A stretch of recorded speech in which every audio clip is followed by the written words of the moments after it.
Welcome to the Success Ascent. My name is Pat Mancuso, the creator and host of our show. And today, not only do we have some amazing guests, we also have a special treat. So I think I found an opportunity for me to travel and meet some amazing people.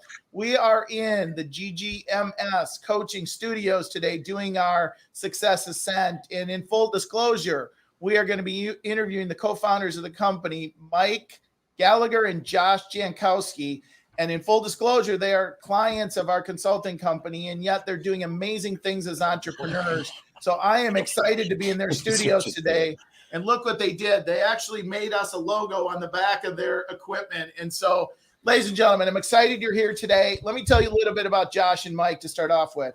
Josh and Mike are the founders of GGMS, Gallagher Group Marketing Suite, and a digital marketing system built exclusively for Sierra Interactive that currently services over 500 real estate teams and thousands of agents across the country and including Canada. GGMS's mission is to help real estate businesses close more transactions by leveraging scalable lead generation, digital marketing, and automated solutions. So Josh, Mike, welcome to the show today. Thank you, Pat. Thanks, Pat. Thanks for having us. So guys, what I always do when we kick off the show is I say that was Josh and Mike on paper. Tell us something about Josh and Mike that isn't on paper. Want to go first? Go ahead. Oh, first off, Bucks world champs, right? We're going after it again. So that's one thing that we love down here in Tampa. But off paper, we're both family-driven people. We love our family. We love community, friendship, those kind of things. And we love building great teams and helping businesses grow. So that's our big thing. That is our big thing. And I'll give you a personal thing about me that's not on paper that for most of our clients would seem maybe like a shocker. Maybe they would expect it. But I didn't get my first email address until 2011. And now people, just 10 years later, pay us to build automated systems for them. So what a journey the past 10 or 11 years have been. That's kind of interesting. We'll have to talk about that later on. I did not know that in your pre-screening for you as a client. So guys, let's talk. So you're entrepreneurs. You've co-founded this company, highly profitable, successful, growing, impacting a number of people's businesses. So I want to talk to you about your entrepreneurial journey because this isn't your first venture into business. So let's talk about what you've learned in your entrepreneurial journey. Oh, wow. So that journey has been one of the hardest, toughest, most wonderful things that I could try to describe. And like, I've been a person who watches and listens to motivational videos, and I try to pay attention to people who are successful. And they all have these stories about how, you just got to keep grinding. You got to go through it. You have to feel the struggle of the thing. And I kind of thought it was BS, right, over time. And then as we started building our business, as we started going through those struggles, hating them as they were happening, but then once you get on the other side of them, you actually feel the growth that happened from that struggle that you had to go through. And for me, I think that's one of the greatest lessons in this whole process is, how to navigate and get through these different points of adversity as you're going through this process. Yeah, I agree with you. 100%. It's the reward that comes from making some of those sacrifices, right? And the people who are willing to do the work, the people who are willing to drive through some of those major challenges, oftentimes are the ones that get rewarded the most. So for us, that going through that entrepreneurial experience and really just continuing to stay committed and break through different barriers, lean into the failures, right? So as things happened, they continually do. Just make sure, you're learning lessons. That's a major takeaway from all of this. So let's talk about some of those lessons. So if there was one or two significant ceilings that you broke through and lessons that you learned and maybe put them into categories, what have been the biggest lessons you've learned or ceilings you had to break through and maybe the struggles that you went through before you did that?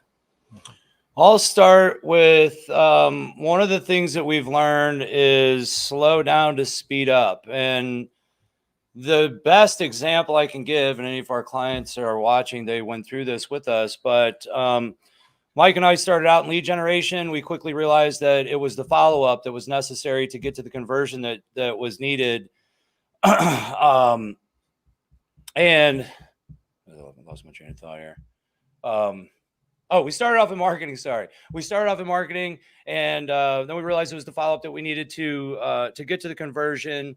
And in that process, we then later on decided to launch lead generation services again, right? After we had a good bit of clients. And when we did that, we made the mistake of not slowing down first. And we just said, all right, let's launch it. Well, we had about 80 or 90 appointments scheduled on the first day.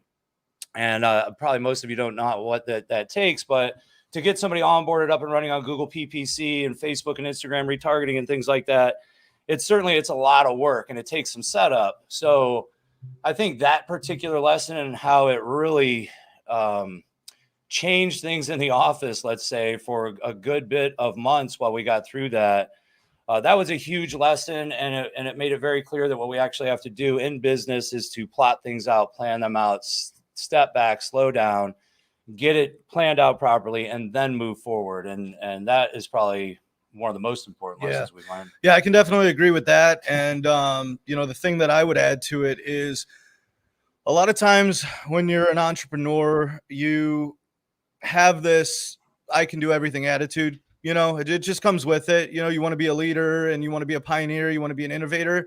But one of the biggest lessons is just taking time to build the proper team. Right. So going through hiring processes, vetting processes, and making sure that you're building a team around you where you can realize your vision, your mission, and what the goals of your company are. And you can do that through other people.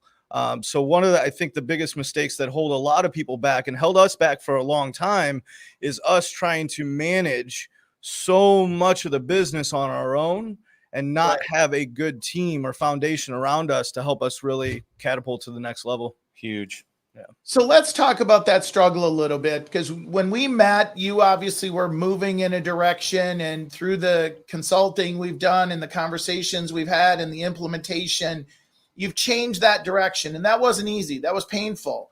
And you actually a little bit went backwards to go forwards. I mean, you were at a point, you had people doing things, and then you made some change in direction, and then you got some of those things back. And now moving forward, you're reestablishing, building that team. So what have been your ahas about hiring and about that journey? So that's 100% correct. And in that, you see it in sports teams a lot of time. We're going through a rebuilding phase, right? Like they clear the whole roster out, they bring a whole new roster in, and they rebuild. That was similar to what we've done recently. So what we knew is we needed some stronger players. We needed some people around us that could really help take us to that level. So that is some of what we needed to do, and what Josh was alluding to earlier, which is like, slow down to speed back up, right? So we needed to take a step back, look at everything that we're doing, and have like a reset, right? And just reset the operations. And it's tough when you do those things, and it takes a major commitment, and it's not an easy thing to do. You've got clients involved, you've got families involved, you've got all kinds of things going on. But when it comes down to, sometimes doing what's right for the business, if you're running your operation in a direction that maybe is not where you need it to go, or what's going to get you to your goals, sometimes it's better to just break those habits and really form new ones and go down a different path. So Pat, you have helped us tremendously with the hiring process on this. So that was something that we've been consulting with Pat, and he's brought tremendous value to our business in, identifying, selecting, and training us really on how to identify talent, how to hire talent, and then how to keep the talent, which is one of the biggest challenges. It's not just finding it, it's keeping the talent around you and keeping them excited and engaged in the process.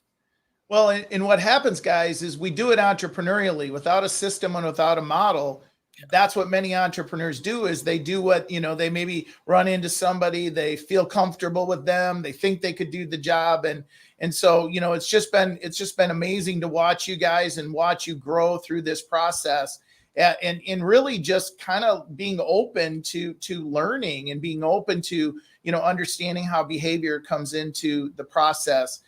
So I want to stick one last question in here on your entrepreneurial journey, because that's what the Success Ascent is about.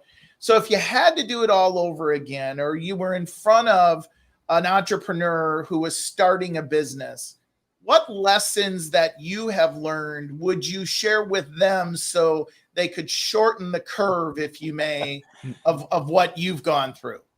Oh man, there's about a million things that could go into that. We held on to doing all of the different tasks and all the different jobs in our business for way, way too long. Probably partially because as we went from 0 clients to getting to clients, money is a thing, right? Like, and so then when you start making it, you want to kind of keep it. And then you're like, well, I'm not going to pay somebody X amount of $1,000 per year if we can still do it. That was a big mistake. Well, I think you also get into the servicing of the client, Yeah, right? You start right. ramping up, you start having the sales and the growth, and you see all these things start to come together. And then you get somewhat stuck. You get scared to offload that responsibility on somebody who might not know everything that you know. Right. And maybe we were a little bit insecure in our ability to pour that information into these people. Yep. And probably that has to do with not selecting the right people to go through that with in the first place. One other thing, though, that I would mention that I think is key that I did not think would be that as important is actually getting a coach of some type. In our business, we coach people on getting conversion and how to operate and deal with online leads that are generated. And there's multiple different types of coaches to get out there. Even if it was to actually, without paying for coaching, just to seek out people who have the information that might help you if they're willing to give it to you. Trying to learn and take advice, I think maybe would be what it is I'm trying to say. Trying to learn and take advice from people who've been through it would be probably a better idea than what we tried to do, which was trial and error along the whole way. Yeah. You know what? First of all, obviously coaches and mentors and consultants are so critical to businesses, and they do cut down the curve. And, there's certainly an investment there in coaches and consultants and sometimes mentors. And yet what they do is they help cut down the curve. So I want to shift gears a little bit, and we're going to still stick in the entrepreneurial world, but I want to go back to, so your backgrounds in real estate. Both of you have, real estate related backgrounds, some mortgage related backgrounds. And as many people know who follow me, that's been a lot of my background. And you guys found a niche in the market. You found something that although people could get access to, they weren't really taking advantage of. In other words, I can go buy the software program off the shelf, any shelf, and yet I can't just buy it and plug it and play it for me. And so how did you come up with this idea to create GGMS? Like, how did that kind of form? Yeah. That's a pretty good story. Part of that, like the major thing that was found in all of that. So I have a real estate background, licensed in real estate, moved to Florida from a different state, didn't have a sphere of influence. I joined Keller Williams. Everybody, get a hold of your sphere, contact your sphere. Well, I didn't have one down here. And sure, I could and did contact people back home. Hey, if you know anybody. But I'm, 1,500 miles away from where home was, right? So down here, personally, I really got into lead generation. That was my thing. Online, develop leads, all those kind of things. Josh and I ran into each other at a convention, actually here right on the beach, 15 minutes away from here. And that's where the two of us, our paths collided and found each other, right? So in that, one of the things, Josh has amazing ideas of how things go. You were working in ClickFunnels at the time. I was building landing pages, driving traffic back to things, working in the chatbot thing, and all these kind of little fun little experiments or whatever. But what really happened is we started working together in the chatbot space for a while, and we brought one to market. We sold it to real estate agents, helped a lot of people in their business. What we quickly learned was it was too far outside of, too far removed from the CRM. We needed something that was actually built within the CRM. And once we got into working inside of Sierra Interactive, we were mainly focused Josh was helping me inside of my real estate business because we had shifted gears a little bit and got away from the chatbot thing and went more down the path of, real estate and ramping that all up. And in that, we were building all of these, the things that we're doing today, the things we're delivering were things that we were doing during that time period, building landing pages, driving paid Google and Facebook traffic, building out action plans that dealt with the different sources.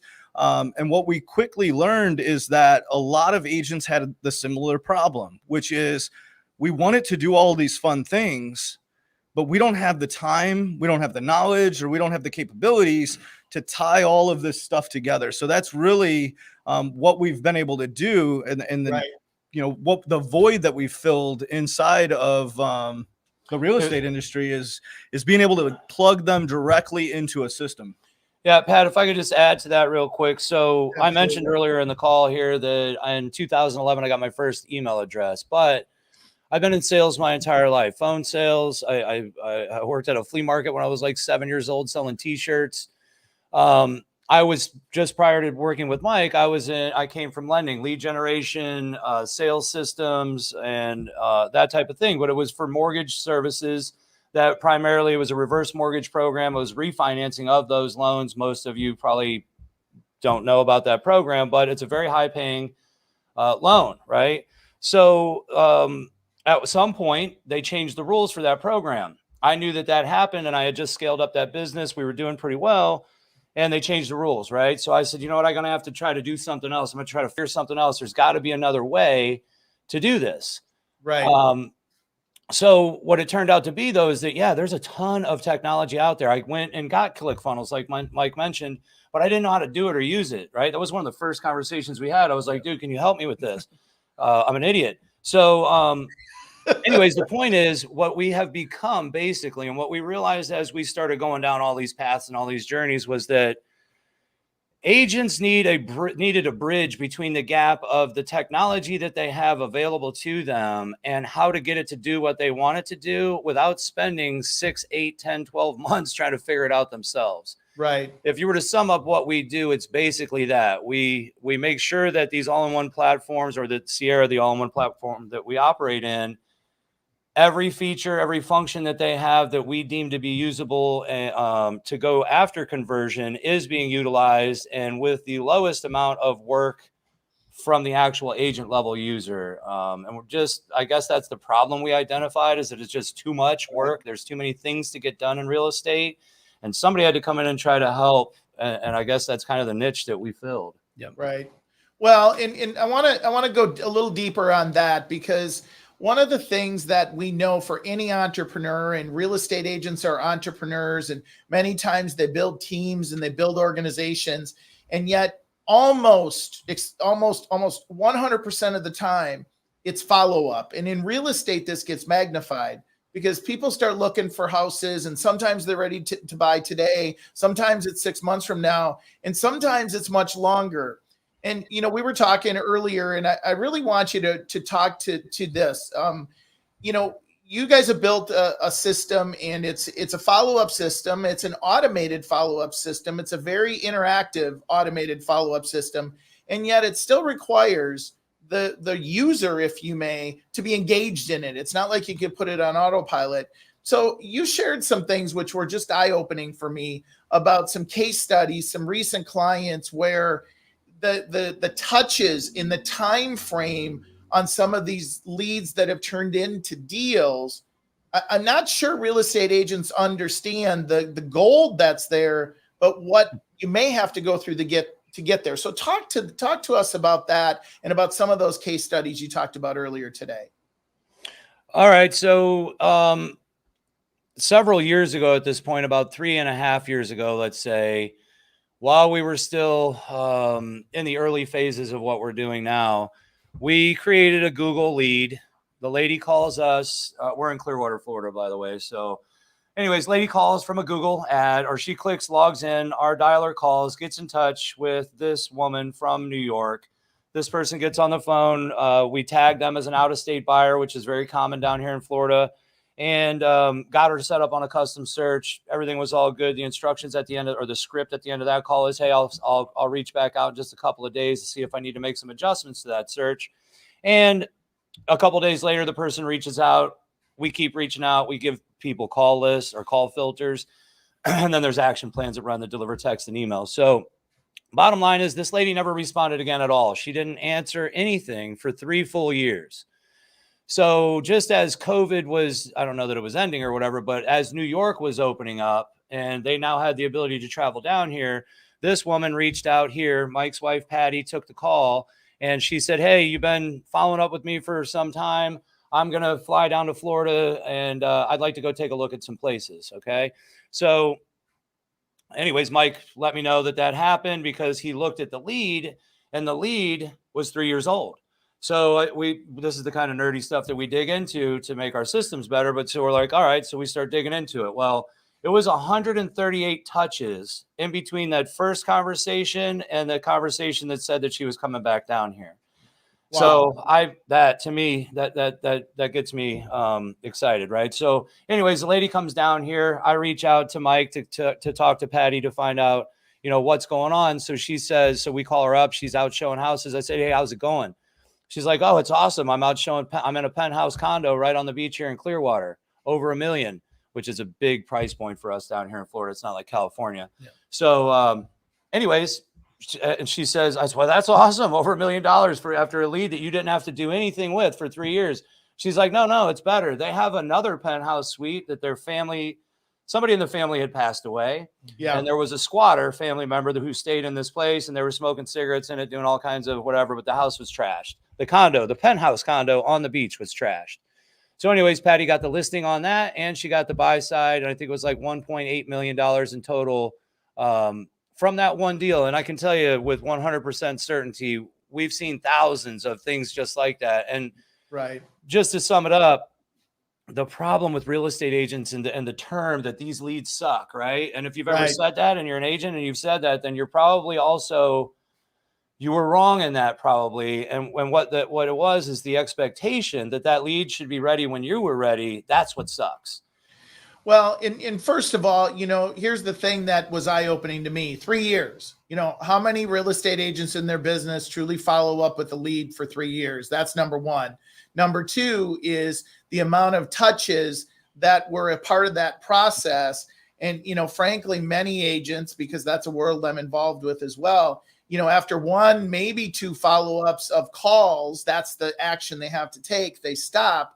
And in this case, if you took a $2 million volume and, on an average commission, that's $50,000 to $60,000, which basically is $20,000 a year just for that, if you took the 3 years that you were engaging with them. Yep. So your system does this and that's why the system is so helpful and why when we started talking almost a year ago, I got so excited about working with y'all because as a real estate agent for a number of years, it's just a blind spot that we all have. And I have a perspective, guys, that somebody doesn't opt in and give you their information, in this case for real estate related things, unless they have some type of need or some type of service or some type of question, they're not going to give up that contact information. So, it may be today, tomorrow, next month, next year. And that's why I so love what you all do. So I want to shift gears on you just a little bit. And I'm going to ask you both the next two questions, and I've prepared you for this. So in your journey of business and life, what's the best advice that you've ever been given that hopefully you followed? And if you did follow it, what did you learn? So what's the best advice you've ever been given and what did you learn?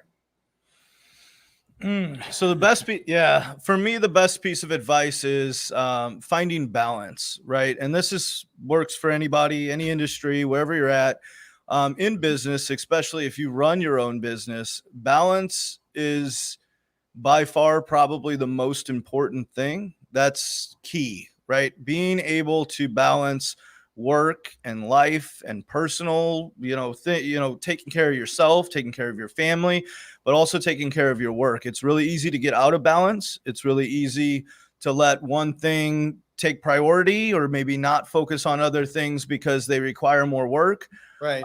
But balance, that would be probably the biggest piece of advice that I've ever gotten that, really helps keep you navigate it in the right direction. Josh, Yeah. how about you? I've had lots of things like this, but I can say probably one of the things that I remember quite a bit. I was working as a bouncer in Chicago at a restaurant bar, and this lady. And you've done a lot of things in your life. I'm just saying, we only know about half of them. No, that's a different story for a different video. But anyway, this woman who saw me, and I'm a friendly guy, I'm talkative and all that good stuff. And she was with one of the bigger financial brokerages, Goldman Sachs, I think. And she told me, she said, you're not where you're supposed to be. I said, what do you mean? She says, well, there's something better for you than this. Like you are underperforming. It was a bar she was drinking. So basically she was just telling me that I need to surround myself with people who do the things that I should be doing, that kind of thing. Basically, she's telling me, get the hell out of the bar. Right. Many of you that are in, brokers or team leaders, and a lot of times, if you haven't done this in the past, you might think about it, recruiting people from bars, because a lot of bars, restaurants, they're multitaskers. They're generally friendly, salesy type people, trainable. But anyways, that's the thing that stuck out to me. And it just made me think, like, should I be in this bar, like putting my life in jeopardy to break up a fight in a bar that might happen? Right. Well, I personally can't fight anyway. So what the hell am I even doing here? But anyways, I thought about that. And then very shortly thereafter, I went and got back into sales and back into doing what it is that I actually love to do, which led me down the path that put me right here in front of you guys now. So I don't even know her name, but thank you for that. I love it. Well, and you touched on something, and it's absolutely true. Folks who work in the hospitality industry, pretty much no matter where they work within that industry, many of them have moved on from that industry into real estate, into those opportunities, and been very successful. So that's really, that's a great point for people to take away. So I've prepared you both for this. We're going to flip it upside down. I ask every one of our guests the best advice, and then I say, okay, tell us the absolute worst advice that you've ever been given that hopefully you didn't follow, you didn't follow it. However, if you followed the bad advice, what did you learn? So what's the worst advice, and what did you learn if you followed it, and what did you learn if you didn't follow it? Somebody told me to go get that job at that bar.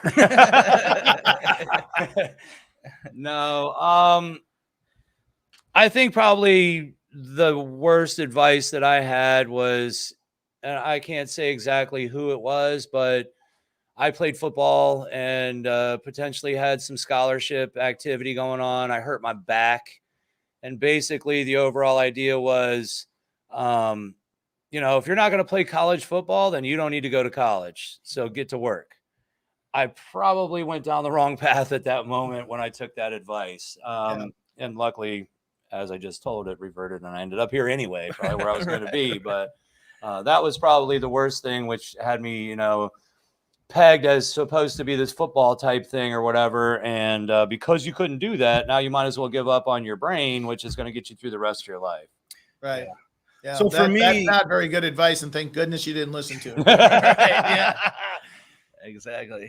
So there we go. We got the buttons. We had to bring the buttons in at some point. I knew they were coming. Had to. It could have been the screaming goat. Yeah, I got that too. Yeah.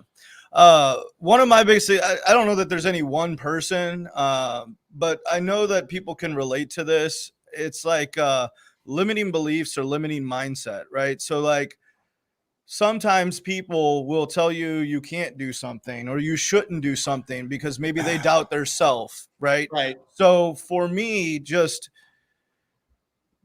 past and history and things that, brought me here, sometimes you can come in contact with people who kind of want to limit, or put, well, you can't go that far. You can't do that much. You can't dream that big. Right. And so for me, I don't know that it's one person that, maybe said something like this, but I think people can relate that you come into contact with people that maybe because they have a limiting belief or, mindset restriction, that they try to put that off onto you. And for me, it's always trying to guard that and protect against that, knowing that, the best thing we can do is continue to innovate and thrive and Right. look at it like no ceilings, right? So just Right. trying to stay away from being boxed in, I guess, is one of those things that I want to revise mine. you want to do. I do. mulligan? I Revise want to yours. change. I want a Okay. mulligan. This Yeah. doesn't surprise me at the least bit. Okay, go ahead. So I went too far back with that. I can give a better example that actually started or happened after Mike and I started going down this path and doing what we're doing. And this was, it's hard. Like what we were talking about before, for your families, for your people that you're around that are watching you go through it.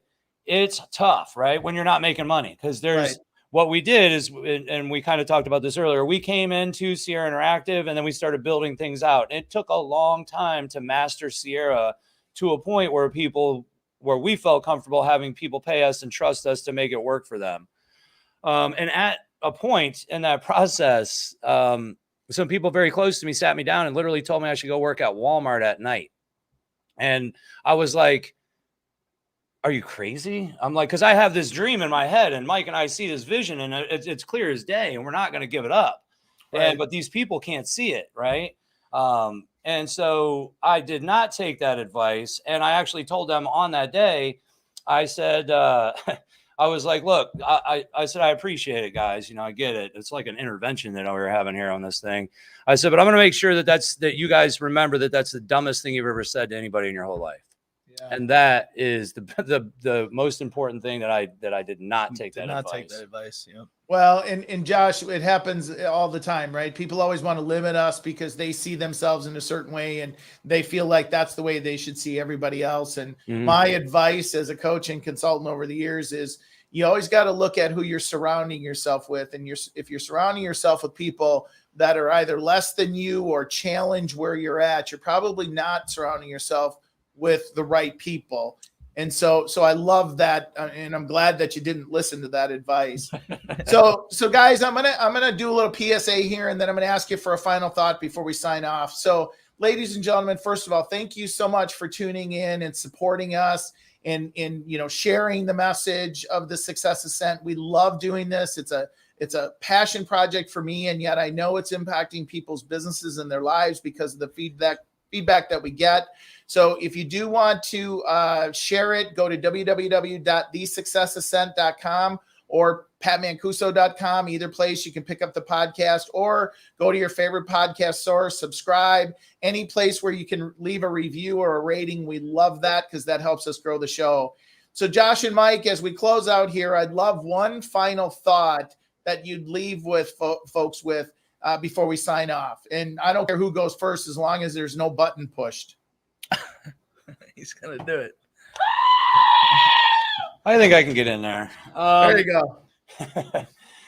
The final thought would be, as far as advice goes, like, first of all, understand that as far as pertains to lead generation, follow-up, middle of the funnel, lead enrichment, educating and informing your database of people, A, don't give up or you're never going to get to that 138 touch count, right?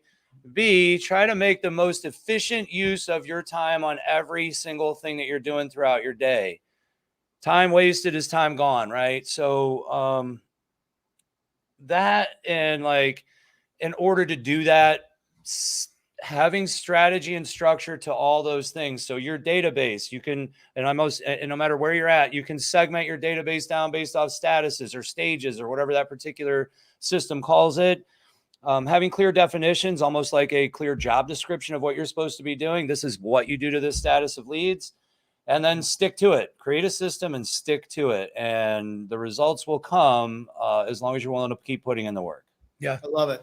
That's exactly what I was going to say, is just stay committed, right? Whatever it is, the path that you choose, stay committed, be flexible.